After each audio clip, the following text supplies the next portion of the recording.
right, DCMikeTV.com, right here with Justin and Jason Bell, two boxing amateur superstars. How y'all doing today? Doing good, man. Chilling. Now, what's your amateur record, by the way? I say mine probably about 43-7. Okay. Around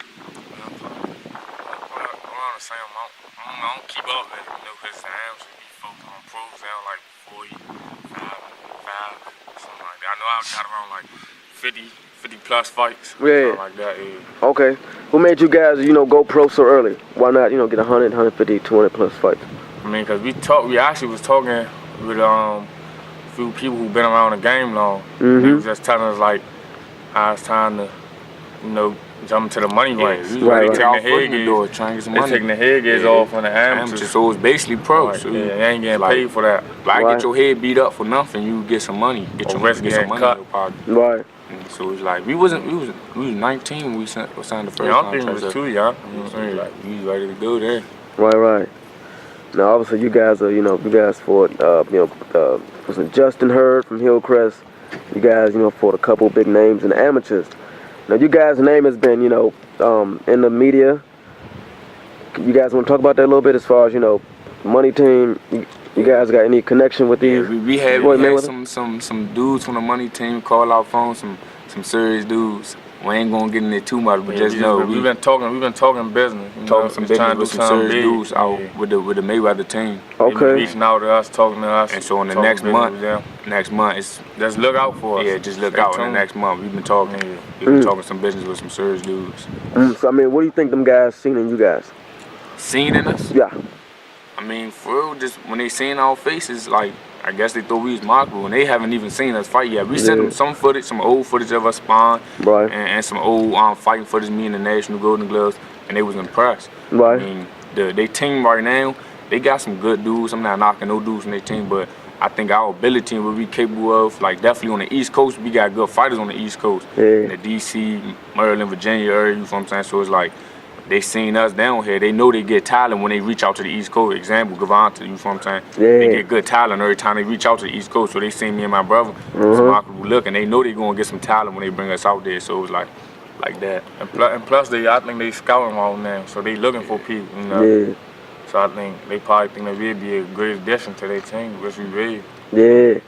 And you guys posted a picture on Instagram, I don't know, a few days ago last week, and was Jermell Charlo? What did he say in the comment section on your picture? Oh yeah, he just he reached out to us. I always look at them, because they inspiration to us. Of course, we identical twins. Right. We got the same dreams. They boxers, we boxers. So I commented something on his picture. I think I just told him congratulations or something like that. I told him that they was inspiration because I seen him and his brother. They had some straps wrapped around him. So he commented back on my picture and he was telling me how they starting a foundation for twins, something like that. So he's like, he's gonna be in touch with me and just told us keep grinding. They told us grind hard. But it's funny because people always they always compare us to the Charlos every time they see us. But I don't think we fight nothing like the Charlos, but it's always a comparison just of the strength of us being identical twins. Right. So they be like, y'all remind me of the Charlos every time they see us. Y'all remind me of the Charlos. Y'all gonna be like the Charlos. Y'all gonna be like the Charlos. Yeah. But they definitely inspire us. Because every time we see them, we could just see us and them.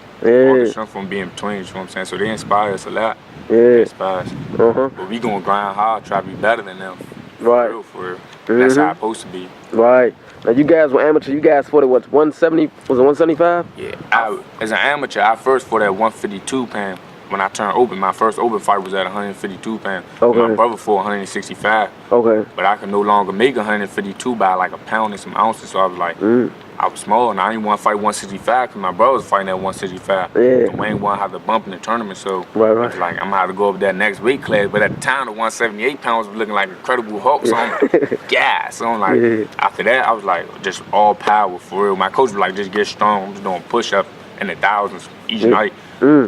Weight pull-ups, so I was like, I'm just gonna get strong. I fought 178. The first time I fought 178 in the National Golden Gloves, the Golden Gloves, I made it to the National Golden Gloves. I beat everybody in the states, everybody in the region, and I made it to the National Golden Gloves in 2014. I came back in 2015. Nobody in the states wanted to fight me or region, so I went straight to the Nationals that time. Yeah, I fought 165. Okay. So I did mostly everything at 165. Yeah. Went to the National Junior Olympics, got a silver medal, gold medalist in the national piles. Fought overseas, at 165.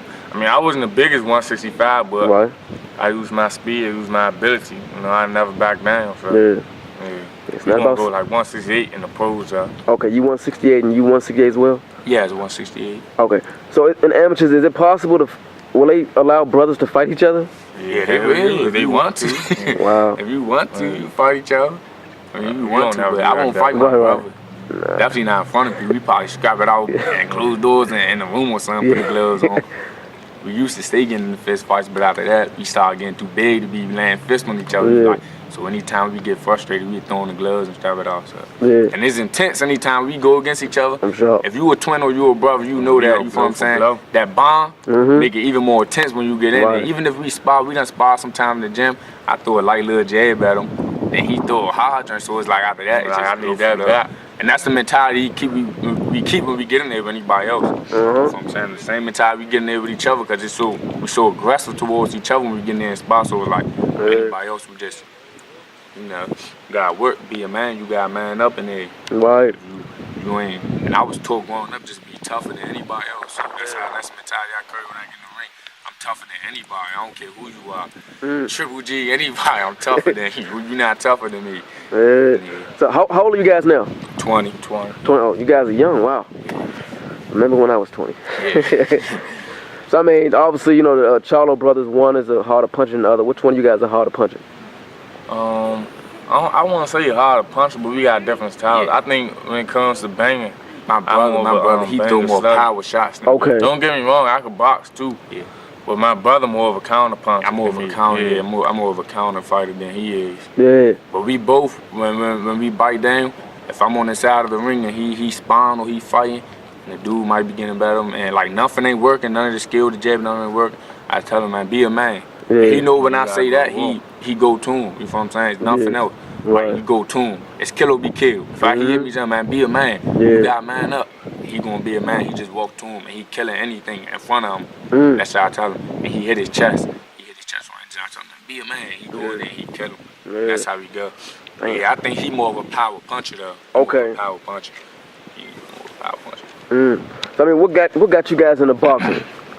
How did that come about? Well, I guess you could say, our uncle used to box actually.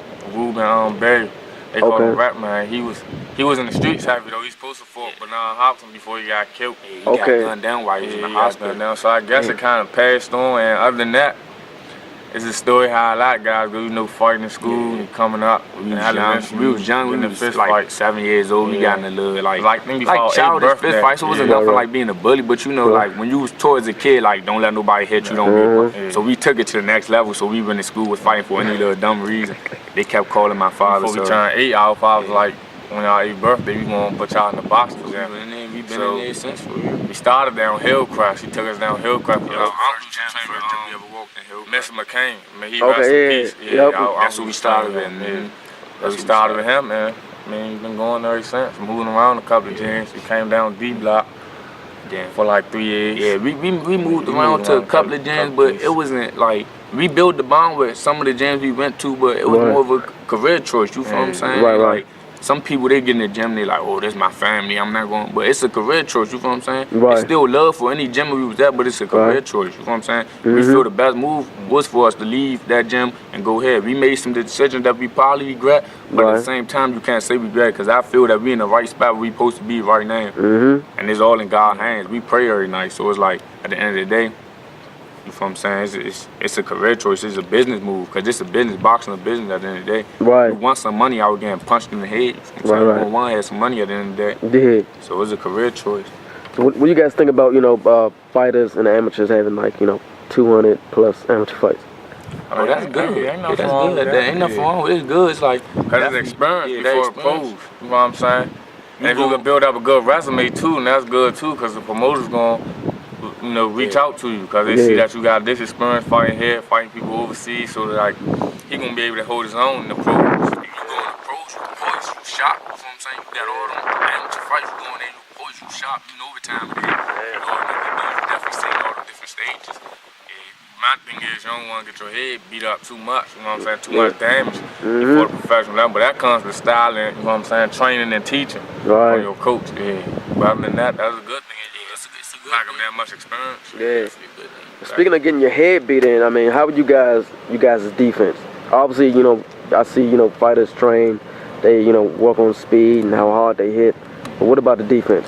Yeah, I would say, I try to focus on my jab. My father always told me in boxing, the thing is to hit and not be hit. You know what I'm saying? That's what majority of fighters might try, but you got some fighters, like it's a Mexican style, they might just come straight forward and just want to beat up and get beat up on.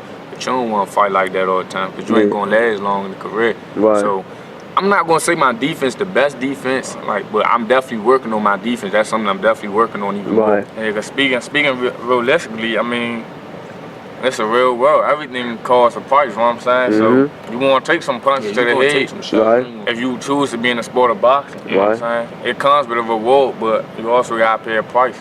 Ain't nothing free in life. I definitely So ain't nobody going to beat, everybody not going to beat Floyd Mayweather. You know what I'm saying? Barely get touched. Come out the sport clean, you know what I'm saying? But yeah, you could try your best though. Just pray to God. Yeah. And you guys gonna be fighting at 168. Who are some fighters at 168 that you guys would like to, I don't know, fight in the future, or that you guys watch at the moment? I don't know. The 168 division, not really. Yeah, it's not really. You know, since War left, I don't think I can name nobody. Triple G 140 and 147. Triple G is 168, right? Nah, he 160. Oh, Triple G 160? Yeah. I don't know why I was thinking he's 168. I don't know, I mean. Who else at 168? I don't even know who at 60. I can't think of no names. You got the guy, they fought in DC back in May, the UK guy. What was his name? James, you got James DeGale, he's a champion. Lucien Boutte. You got what's that other guy? Badu Jack. Yeah, Badu Jack, yeah. Right. You mean I don't calling out no names, you know what I'm saying? I ain't started my pro career yet. Right. A lot of these dudes probably don't even be there by the time I get a title fight or a big fight. So he want to bring the attention to 168. It's not much on the other side of the ring. The most popular weight class is what, 147 welterweight. Yeah. For real right now, and then it's starting to be 160 because of Canelo. So I mean, not Canelo, but Triple G, Canelo 154. Yep. Yeah. So we trying to bring the attention to 160. And not only that, you know what I'm saying, we don't know if that's gonna be established. Maybe might go down to 160. We still young. We still going. We still stretching out. You know what I'm saying? So tell us what God got in store for us. Right. So I mean, what do you guys walk around at? You I walk around about probably somewhere around like 170, low 170s. Okay. Yeah, somewhere around there. So you fight at 68, you probably hydrate up to what? I don't know, 72, 73. Yeah, probably like 75 probably. That's a good.